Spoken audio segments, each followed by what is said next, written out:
Barron Trump stops a man from stealing, Donald Trump's words go viral. The late afternoon sun cast a golden glow over Lafayette Square, the park bustling with life as families, joggers, and tourists enjoyed the perfect autumn weather. The crunch of leaves underfoot mixed with the distant hum of traffic, creating a soothing urban symphony. Among the crowd, a young boy walked quietly, his presence unassuming yet impossible to ignore. Barron Trump, at 15 years old, towered over most adults, his lanky frame a reflection of his youth. He carried himself with a quiet confidence, his hands tucked casually into the pockets of his jacket as he strolled with his security detail, keeping a respectful distance. Unlike his father, Barron preferred to stay out of the spotlight, and he relished moments like this, walking through the park, blending into the crowd and feeling, just for a little while, like a normal teenager. He paused by a fountain, watching the water cascade in rhythmic patterns. Nearby, a group of children giggled as they chased each other, their laughter infectious.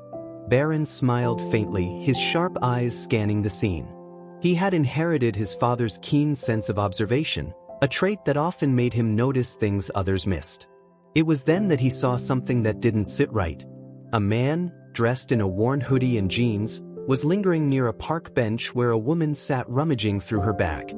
She seemed distracted, her focus entirely on finding something in the clutter of her belongings. The man's eyes darted around nervously, his body language tense. To most, he might have appeared to be just another passerby.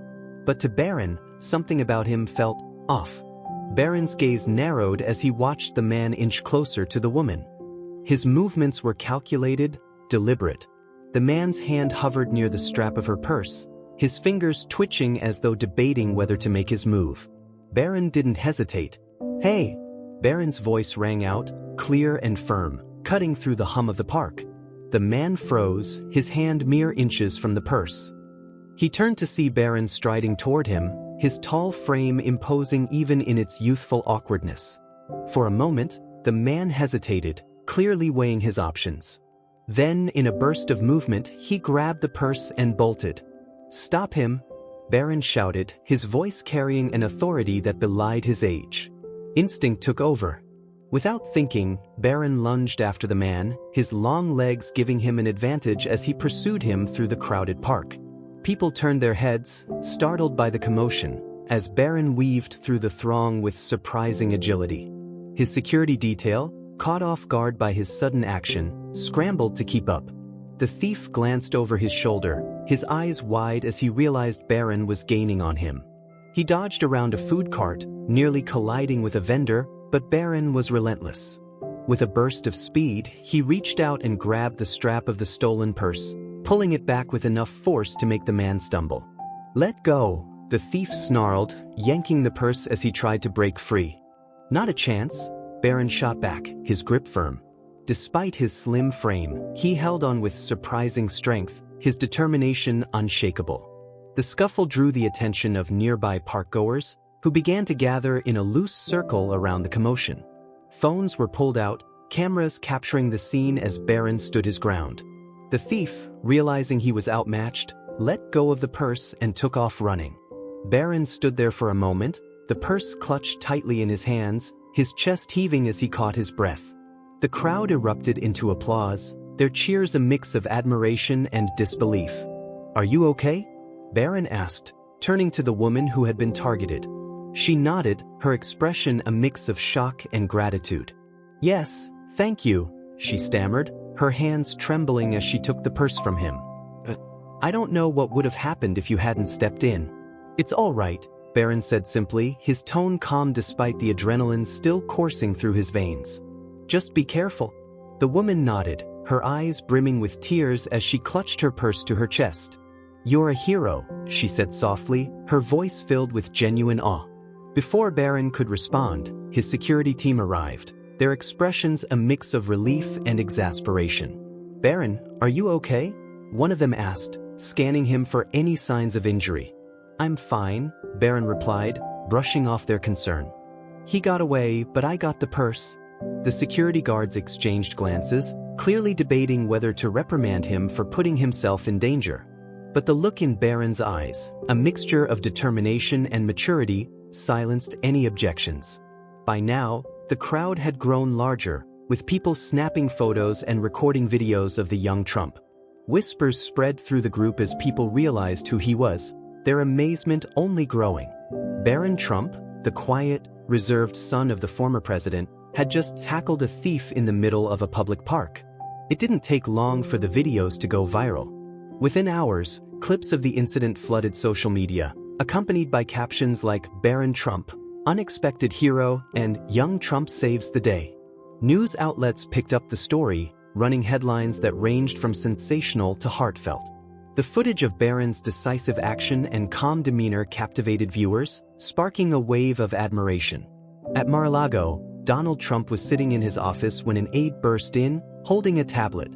"Mr. Trump, have you seen this?" the aide asked, breathless. Trump raised an eyebrow, leaning back in his chair as he took the tablet. His expression shifted from curiosity to pride as he watched the video of his son's brave act. By the time the clip ended, he was smiling broadly. "That's my boy," Trump said, his voice filled with unmistakable pride. "Always knew he had it in him." He wasted no time in addressing the incident publicly. Taking to social media, Trump posted a heartfelt message alongside a clip of the video. Proud doesn't even begin to describe it. Barron showed incredible courage and heart today. He's a true leader, and he's only just beginning.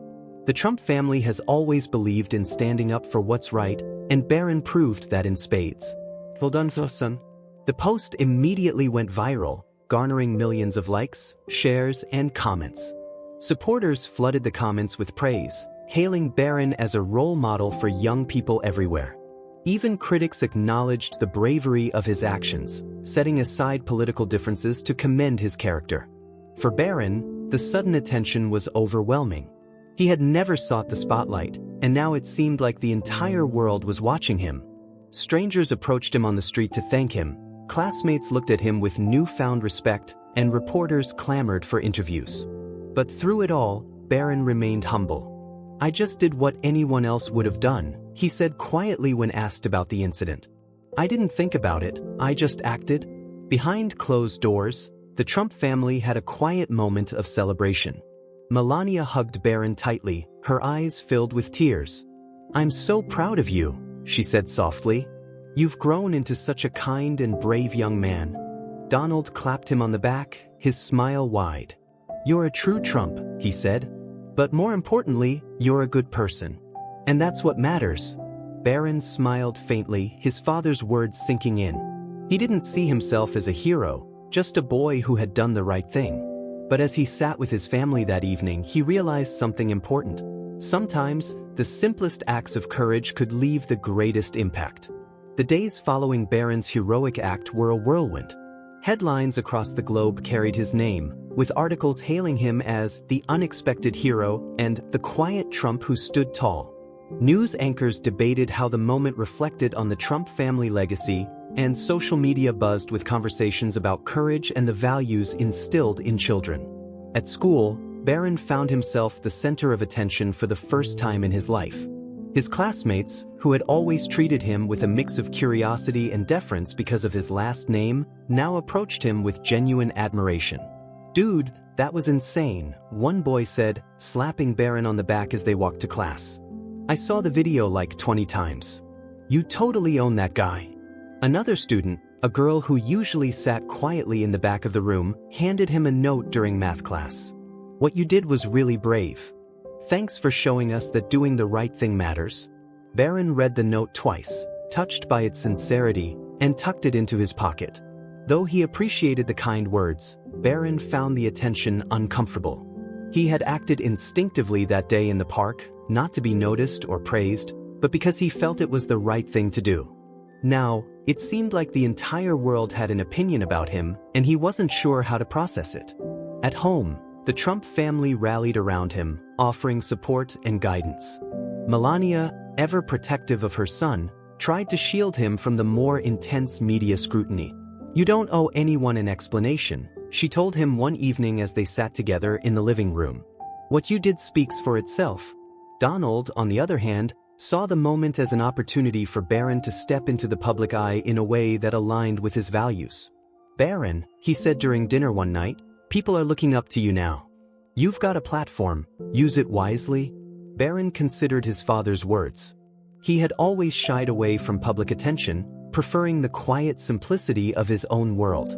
But now, with the viral moment thrusting him into the spotlight, he wondered if there was a way to turn the experience into something meaningful. That evening, as he scrolled through social media, Barron noticed a recurring theme in the comments on his father's post. People weren't just praising his bravery, they were reflecting on what it meant to stand up for others, to do the right thing even when it wasn't easy. The realization hit him. His actions had sparked a conversation, and perhaps he could use that momentum to make a difference. Inspired, Barron decided to write a public message. He sat at his desk, his fingers hovering over the keyboard as he tried to find the right words. After several drafts, he finally crafted a post that felt authentic. "A lot of people have been talking about what happened in the park, and I'm grateful for the kind words. But I want to say this: bravery isn't about being fearless. It's about doing what's right, even when you're scared. If there's one thing I hope people take away from this, it's that we all have the power to make a difference, no matter how big or small." He hesitated for a moment before hitting post. Within minutes, the message began to spread. Thousands of likes and comments poured in, with people from all walks of life sharing their own stories of standing up for others. Teachers used the post as a discussion point in classrooms, parents shared it with their children, and even public figures commented, praising Barron's humility and wisdom. For Barron, the response was both humbling and empowering. He realized that his words and actions had the potential to inspire others, and he began to think about how he could build on that momentum. A few weeks later, Barron approached his parents with an idea. "I've been thinking," he said as they sat around the dinner table. "There are a lot of kids out there who might want to help others but don't know how. What if we created something to guide them? Like a program or an initiative?"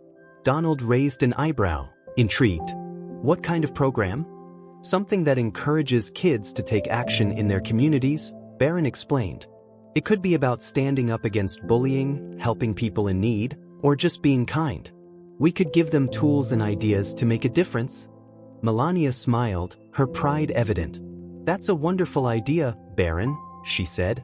"It's a way to turn your experience into something positive for others." Donald nodded, already envisioning the possibilities.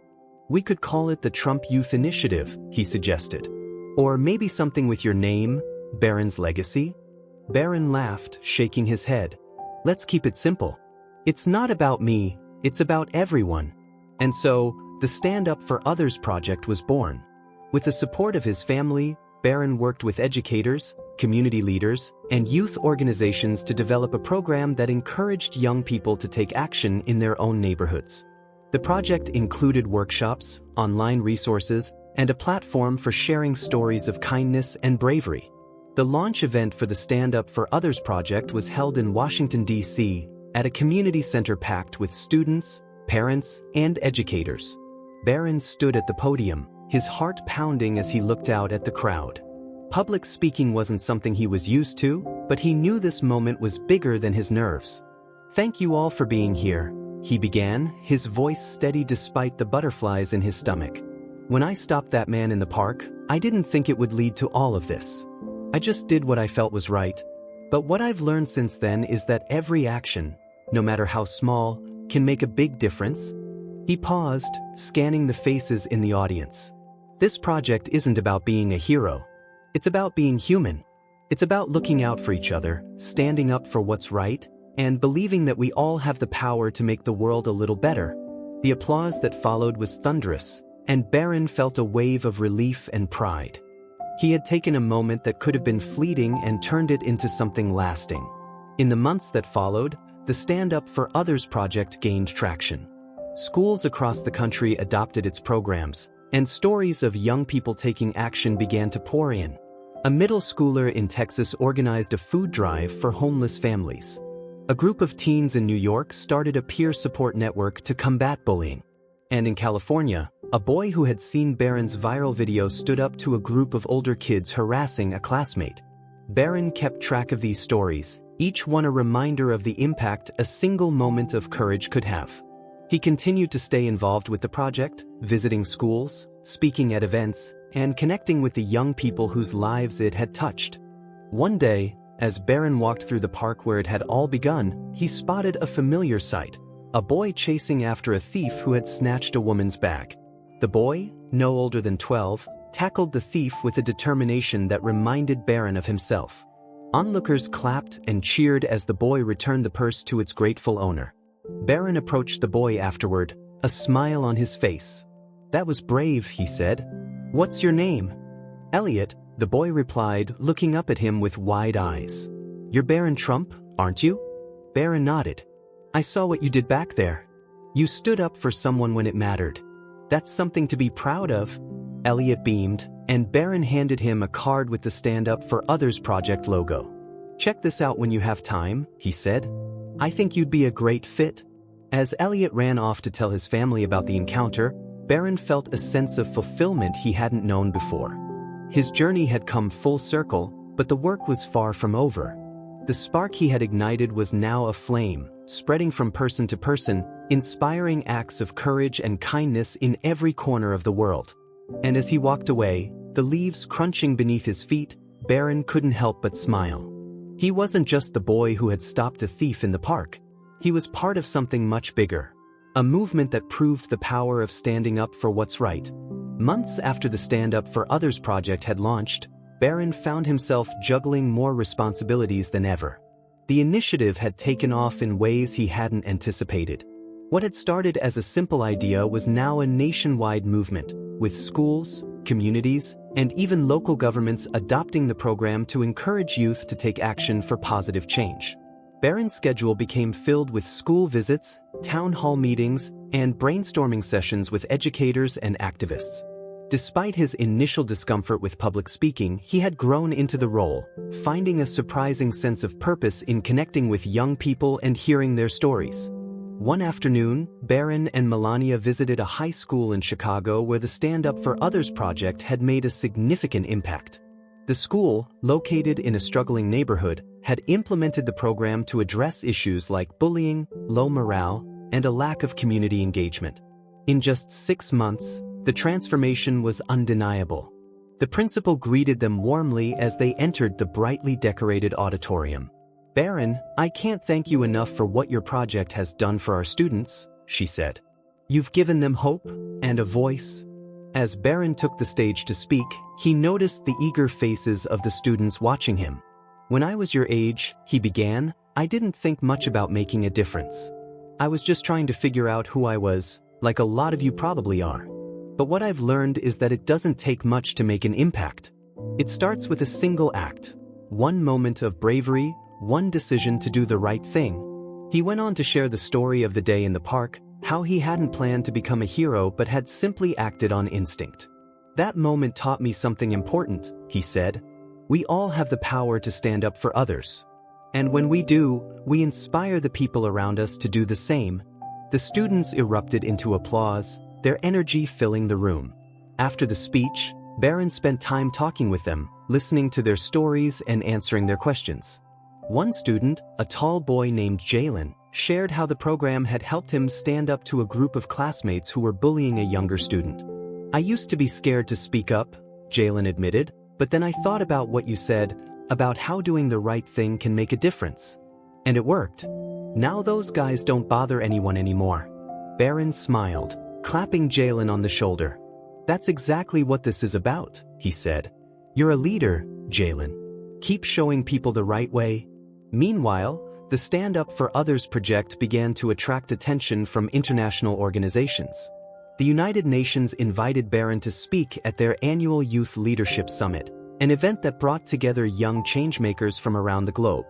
Barron hesitated at first. Speaking in front of world leaders and activists felt like an enormous responsibility, but Melania encouraged him to embrace the opportunity. "You have something important to say," she told him, "and this is your chance to share it with the world." When the day of the summit arrived, Barron stepped onto the grand stage, his heart pounding as he faced an audience of thousands. The room fell silent as he began to speak. "I'm here today because I believe in the power of young people to change the world," he said. When I was 15, I stopped a man from stealing in a park. At the time, it felt like a small act, something anyone would do. But that moment showed me how even the smallest actions can ripple outward and inspire others. He went on to talk about the Stand Up for Others project and the stories of courage and kindness it had sparked. What I've learned is that bravery isn't about being fearless, he said. It's about choosing to act even when you're scared. It's about standing up for what's right, no matter the cost. The audience erupted into applause as Barron finished, and he felt a deep sense of fulfillment. The summit marked a turning point for him, not just as a figurehead for a movement, but as a leader in his own right.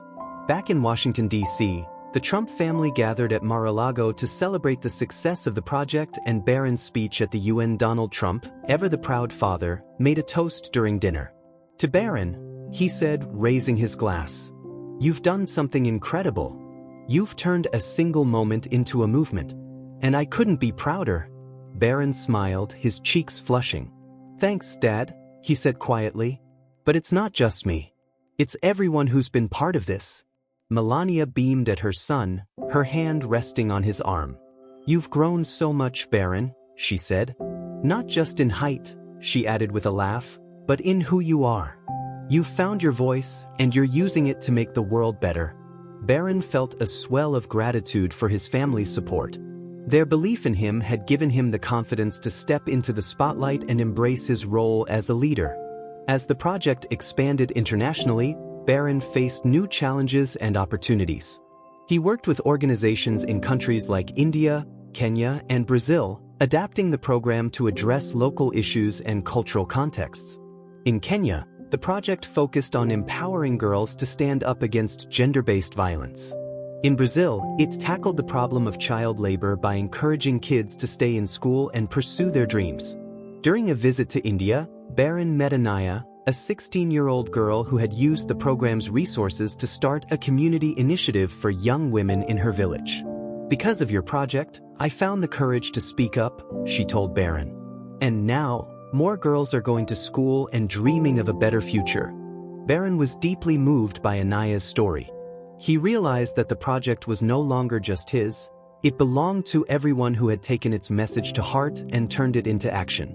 One evening, as Barron sat in his room reflecting on the journey so far, he received a video message from Raphael, the boy he had met at the street dance festival years ago. Now in his 20s, Raphael had become a mentor for young dancers in his community, using his platform to teach them about courage and resilience. "I wanted to thank you, Barron," Raphael said in the video. "You showed me what's possible. And because of you, I've been able to pass that message on to others. You've created something that will last long after any of us are gone." Barron watched the video twice, his chest tightening with emotion. He had started the project to inspire others, but along the way, it had inspired him just as much. By the time Barron turned 18, the Stand Up for Others project had reached millions of young people around the world. Its impact was felt in schools, communities, and families, creating a ripple effect of kindness and courage that continued to grow. At a gala celebrating the project's 5th anniversary, Barron took the stage to deliver a heartfelt speech. "This project started with one moment," he said. "A moment I didn't plan, but one that taught me the power of standing up for others. What I've learned since then is that we all have those moments, opportunities to choose courage over fear, kindness over indifference, and action over silence." He paused, his gaze sweeping over the audience. "The Stand Up for Others project isn't about me. It's about all of us. It's about the stories we create together, the lives we touch, and the world we build. Thank you for being part of this journey. And remember, every act of courage, no matter how small, can change the world." The applause that followed was deafening, and Barron felt a sense of peace he hadn't known before. He had turned a single act of bravery into a legacy of hope, one that would continue to grow long after the applause had faded. As Barron turned 18, he reflected on how much his life had changed in just a few short years. What had begun as a spontaneous act of bravery in the park had blossomed into a global movement that transcended borders, languages, and cultures. The Stand Up for Others project was no longer just a program, it was a symbol of hope for millions. One evening, Barron sat in his room, reviewing stories submitted by participants in the project. Each story carried its own unique weight. A young girl in Peru who stood up against bullying in her school, a group of boys in South Africa who started a clean water initiative in their village, a teenager in Japan who organized a campaign to help elderly neighbors during the winter. These stories were proof that the project was making an impact, and they filled Barron with pride. His phone buzzed, breaking his concentration. It was a text from his father. "Donald Trump, come to my office when you have a minute. I've got an idea." Barron sighed, amused. He had learned over the years that when his father had an idea, it was rarely something small. He made his way to his father's office, where Donald was seated at his desk, a folder of documents in front of him. "Barron, good to see you," Donald said, gesturing for him to sit. "I've been following everything you've been doing with the project. It's incredible, truly. But I think it's time to take it to the next level." Barron raised an eyebrow. "What do you mean?" "I've been speaking with some people, politicians, philanthropists, TOs," Donald said, leaning forward. "They're all interested in supporting your work, but they want to know how they can get involved. I'm thinking we expand the project into something even bigger. The foundation, maybe. Something that can raise funds, organize large-scale initiatives, and have a permanent presence worldwide." Barron considered the idea. It was ambitious, but it made sense. The project had already grown beyond what he'd initially envisioned, and formalizing it into a foundation would provide the resources needed to sustain its momentum. "That could work," Barron said slowly. "But I want it to stay true to what it's about, empowering young people to make a difference. I don't want it to become just another organization with a fancy name and no real impact." Donald nodded, his expression serious. "Of course. It'll still be your vision, your leadership. I'll just help you connect with the right people to make it happen." Over the next several months, Barron and his team worked tirelessly to establish the Stand Up Foundation. The foundation was designed to provide grants, resources, and mentorship opportunities for young changemakers around the world. It also launched a digital platform where participants could share their stories, connect with like-minded peers, and access tools to help them implement their ideas. The launch event for the foundation was held in New York City, attended by influential leaders from various sectors. Barron stood on stage, addressing the crowd with a confidence that had grown steadily over the years. "This foundation isn't about one person," he said. "It's about the millions of young people who believe in the power of standing up for others. It's about creating a world where kindness, courage, and action are valued above all else. And it's about giving everyone, regardless of where they come from, the chance to make a difference." The event was a resounding success, raising millions of dollars in donations and garnering widespread media attention. But for Barron, the real highlight was meeting some of the young people whose lives had been transformed by the project. One of those young people was Elena, a 16-year-old from a small town in Italy. Elena had used the project's resources to start a community garden that provided fresh produce for struggling families in her neighborhood. She approached Barron shyly after his speech, holding a small basket of vegetables as a gift. "I just wanted to say thank you," Elena said, her voice trembling slightly. "Your project gave me the confidence to believe I could make a difference. And now, so many people in my town are eating better because of it." Barron smiled, touched by her words. "Thank you, Elena," he said, accepting the basket. "What you're doing is amazing. Keep it up, you're inspiring more people than you realize." Moments like these reminded Barron why he had started the project in the first place. It wasn't about the accolades or the recognition. It was about creating a ripple effect of positive change, one act of courage at a time. As the foundation grew, Barron's role as a leader continued to evolve. He traveled extensively, visiting communities around the world to see the impact of the project firsthand. In India, he met a group of girls who had started a literacy program for younger children in their village.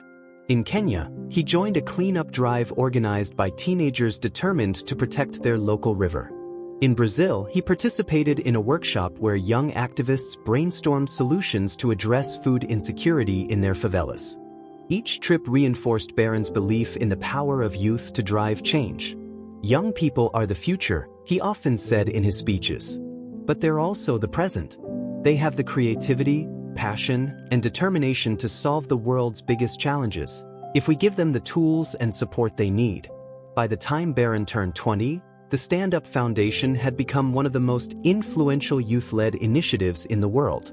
Its annual conference, held in a different country each year, brought together thousands of participants to share ideas, celebrate successes, and collaborate on new projects. At the third annual conference, held in Tokyo, Barron delivered a keynote speech that reflected on the journey so far. "When I think about how this all started," he said, "I'm reminded of the park that day. I didn't plan to become a leader or start a movement. I just acted on what I felt was right in the moment. But what I've learned since then is that small acts of courage can have a ripple effect far beyond what we can imagine." He paused, scanning the audience. "Each of you is part of that ripple effect. Your actions, your ideas, your willingness to stand up for others, that's what makes this movement powerful. And together, we can build a world where kindness and courage are the norm, not the exception." The applause that followed was deafening, and Barron felt a sense of pride that was deeper than anything he had experienced before. He wasn't just leading a foundation. He was part of a global family united by a shared belief in the power of standing up for what's right. As Barron walked off the stage, he was approached by a young boy no older than 12.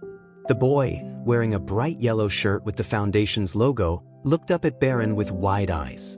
"Mr. Trump," the boy said shyly, "I want to be like you someday." Barron crouched down to meet his gaze, smiling warmly. "You already are," he said. "You're standing up for others, and that's what matters most. Keep going, you're going to do amazing things." The boy grinned, and Barron felt a familiar sense of fulfillment. It wasn't the big speeches or the media coverage that made this work worthwhile. It was the connections he made with people like this boy, the spark of hope and determination he saw in their eyes. As the conference came to a close, Barron stood on a balcony overlooking the city skyline, reflecting on how far the journey had taken him. He thought about the park, the thief, the moment that had changed everything. He thought about his parents, who had supported him every step of the way. And he thought about the millions of young people around the world who had joined the movement, proving that courage and kindness could create real change. The future was uncertain, as it always was.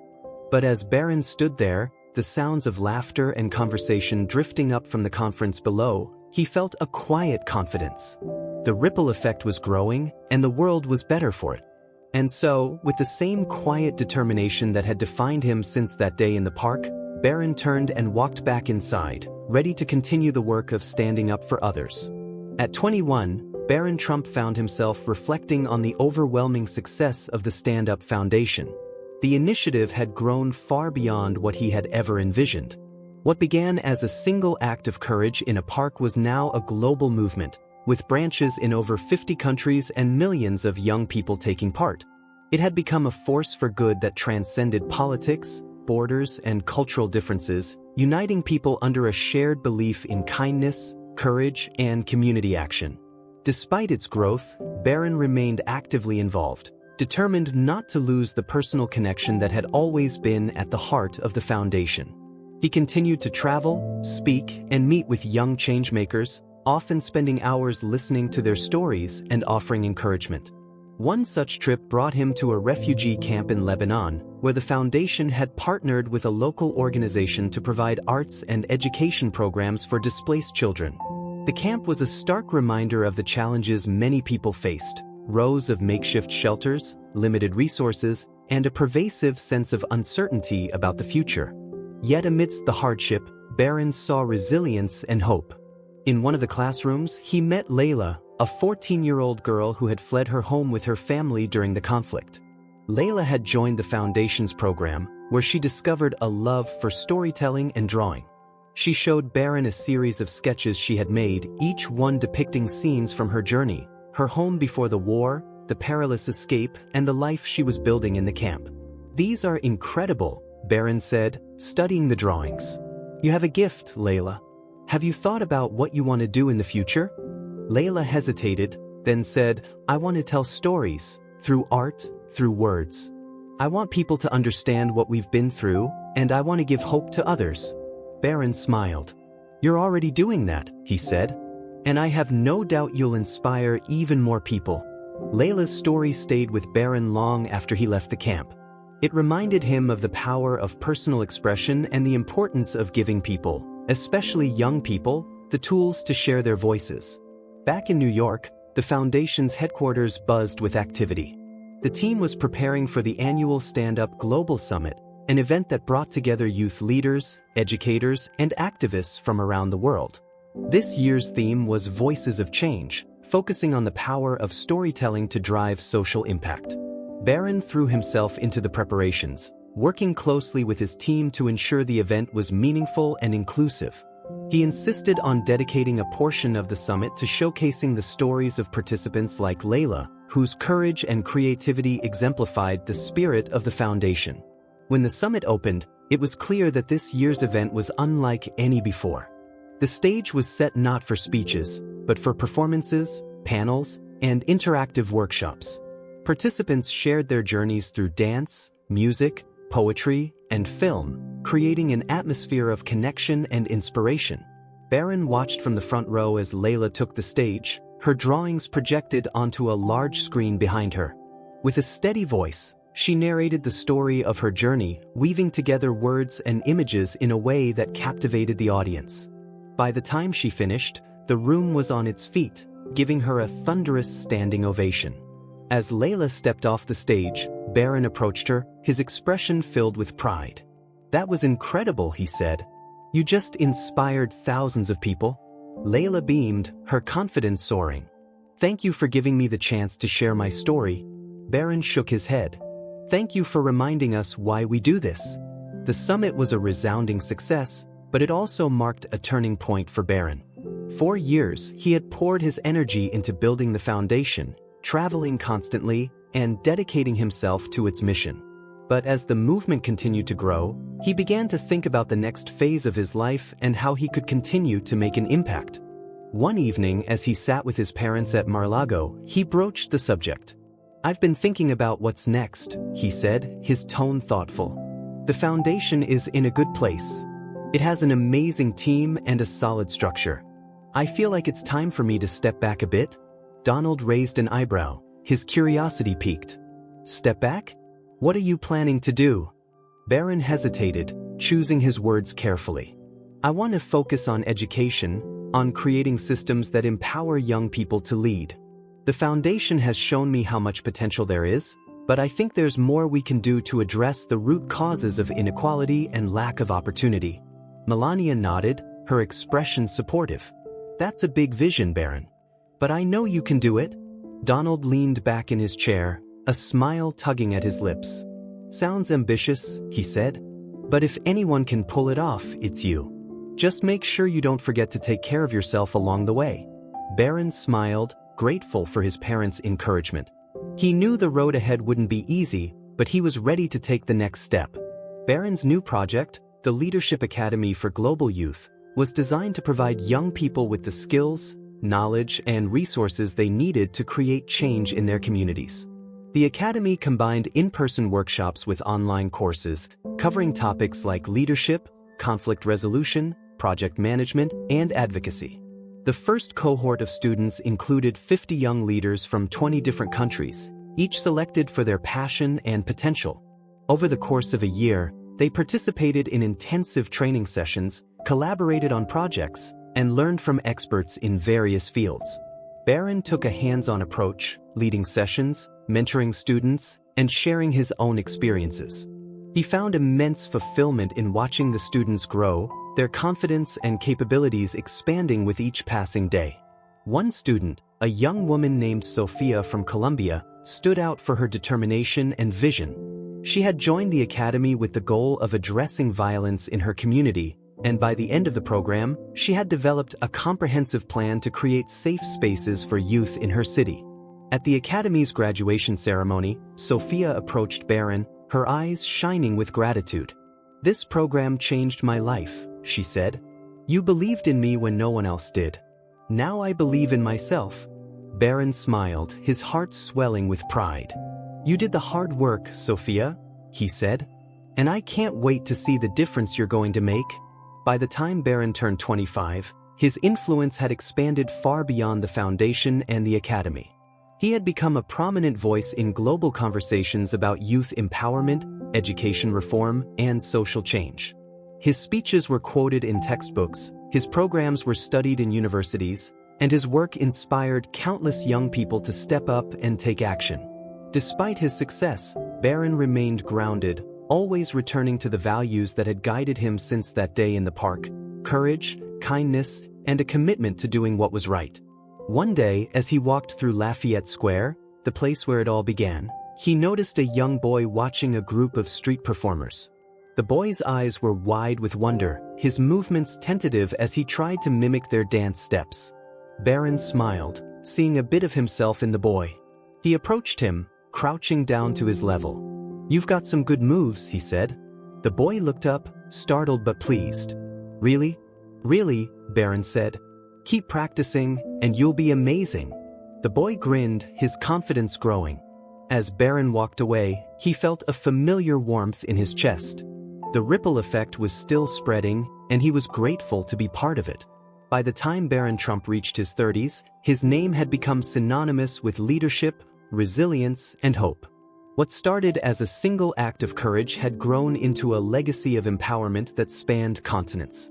The Stand Up Foundation and the Leadership Academy for Global Youth were thriving, with new chapters opening in underserved regions each year. Barron's efforts had not only inspired millions but had also reshaped how societies viewed the role of young people in creating change. Despite his growing influence, Barron remained deeply humble. He often shied away from personal accolades, preferring to highlight the stories of those who had been touched by his work. For him, the greatest reward was seeing others take the lessons they'd learned and transform their own communities. One such story came from a young man named Musa in Nigeria. Musa had joined the Leadership Academy 3 years earlier, hoping to find solutions to the challenges his village faced. By the time he graduated, he had launched a program to provide solar-powered lamps to homes that had no electricity, allowing children to study at night. The project had been so successful that it expanded to neighboring villages, improving the lives of thousands. Musa invited Barron to visit his village and see the impact firsthand. When Barron arrived, he was greeted with warm smiles and heartfelt gratitude. The villagers gathered to show him the solar lamps, explaining how they had transformed their daily lives. As he spoke with Musa, Barron was struck by the young man's passion and determination. "You've created something incredible here," Barron said. "What's next?" Musa smiled. "This is just the beginning," he said. "I want to make sure every child in our region has the tools they need to learn and grow. And I wouldn't have believed I could do it without the academy." Hearing those words filled Barron with pride and renewed purpose. Musa's story was a testament to the power of belief, both in oneself and in the potential of others. Back in New York, Barron found himself reflecting on the evolution of his work. While the foundation and academy had accomplished more than he ever dreamed, he knew there were still challenges to tackle. Climate change, poverty, inequality, these issues required the kind of bold, collaborative solutions that his programs had been built to inspire. To address these challenges, Barron began working with global organizations, forming partnerships to amplify the reach of the foundation.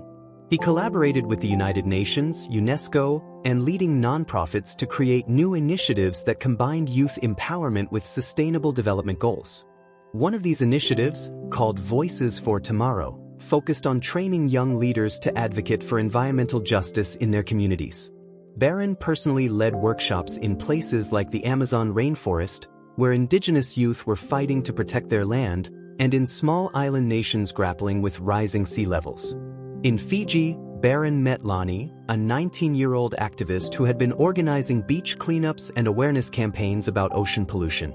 Lonnie spoke passionately about her work, sharing stories of how her community was coming together to preserve their way of life. "You're an inspiration," Barron told her after one of her workshops. "What you're doing here is a model for the rest of the world." Lonnie smiled, her eyes shining. "And you've shown us that young people can lead. Thank you for believing in us." Moments like these reminded Barron why he had dedicated his life to this mission. The ripple effect of his work was reaching further than he ever imagined, and it was being carried forward by people like Lonnie, Musa, and countless others. As Barron entered his late 30s, he decided to take a step back from the day-to-day operations of the foundation to focus on writing and teaching. He published a book titled The Ripple Effect: How Small Acts Create Big Change, which became an international bestseller. The book combined personal stories from his journey with practical advice on how individuals and communities could take action to create a better world. In the book, Barron reflected on the moment in the park that had started it all. "I didn't know then how much that one decision would shape my life," he wrote. "But what I've learned is that courage is contagious. When you stand up for what's right, you inspire others to do the same. And together, those small acts of courage add up to something extraordinary." The book resonated deeply with readers, sparking a renewed wave of interest in the Foundation's programs. Schools adopted it into their curriculums, and community leaders used it as a guide for local initiatives. For Barron, the book was a way to reach people who might never attend a summit or join a program but who could still be inspired to make a difference in their own way. Years later, as Barron approached his 40s, he returned to Lafayette Square for a special event. The city had chosen to rename the park's main pathway in his honor, calling it Barron Trump Way as a tribute to his contributions to youth empowerment and global change. The ceremony was a bittersweet moment for Barron. Standing in the place where his journey had begun, he felt a deep connection to the boy he had been on that fateful day. The boy who had acted on instinct, never imagining the impact it would have. As he addressed the crowd, Barron's voice was filled with emotion. "This pathway isn't just about me," he said. "It's about all the people who've inspired me along the way. The mentors, the young leaders, the communities who've shown me what courage and kindness look like. This isn't just my story. It's our story." The applause was thunderous, but what touched Barron most was the sight of the people gathered around him: friends, family, foundation members, and the countless young people whose lives had been changed by the movement he had started. As the years passed, Barron continued to dedicate his life to empowering others. He became a sought-after speaker and advisor, working with world leaders to ensure that youth voices were included in decision-making processes. He also spent more time mentoring the next generation of leaders, sharing the lessons he had learned and encouraging them to carry the torch forward. In his 60s, Barron looked back on his life with gratitude. He had built a legacy that would endure, one rooted in the belief that even the smallest acts of courage could change the world. And as he watched his own children step into their roles as leaders and changemakers, he felt a profound sense of peace. One afternoon, while visiting Lafayette Square with his family, Barron paused to watch a group of children playing near the fountain. Among them was a young boy, no older than 10, helping another child who had fallen scrape their knee. The boy's kindness was small and quiet, but it reminded Barron of something he had always believed. "Small acts," he said softly, a smile tugging at his lips. "That's where it all begins." As he walked away, the sun casting a warm glow over the park, Barron knew that his story wasn't just his own. It was part of something bigger, a ripple effect that would continue to grow, carried forward by the countless lives he had touched. And with that thought, Barron Trump smiled, ready for whatever came next.